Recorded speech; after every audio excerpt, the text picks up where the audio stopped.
Welcome back. If you are one of the many people who've thought about building a home, you might wonder where to start. And where do you begin that whole process? That is today's HomeWise topic. And joining me now is mortgage expert Tyler Osby. Tyler, so many people get very overwhelmed by this, but yet they find it a potential attractive option in building their own home. Where do they start? Well, there's a lot of ways you can build a house, right? There's homes that are existing. We call those speculatively built homes, spec homes. There's also situations where you're kind of picking from a series of like A, B, and C.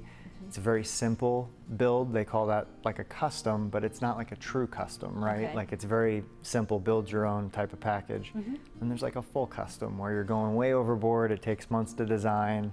Very, very thorough process. Yes. I think that's where you start, is what type of building experience am I looking for? Am I looking for just something that's new, that's existing, and that's a spec, right? Okay. Then you got the options where you're kind of doing a built to order is what they would call it, where you're kind of picking categories, or a true custom. Okay. And then you can kind of narrow down into the next steps. Okay. So once you have an idea of what you want, I think asking for referrals. You know, if you know people who've built a home, you know people who've looked at new construction homes, get their input. Like, what was your experience in working with your builder? Would you do it again? What would you change?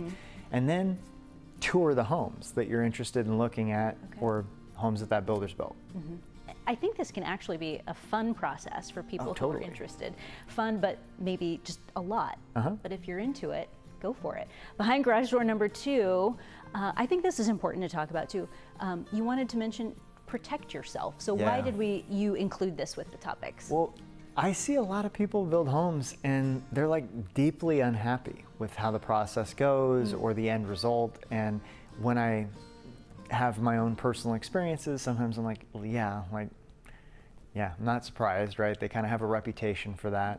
Meaning certain builders have certain reputations. And to be candid, like, it's really uncool of me to be really vocal about my personal opinions of a builder. I wouldn't do that, but I do encourage people to do certain things, and if they did those certain things, they would protect themselves. So the first is ask for the references from the builder, right? Like, who have you built for that would, you know, provide a really strong testimonial? And then do the thing nobody does.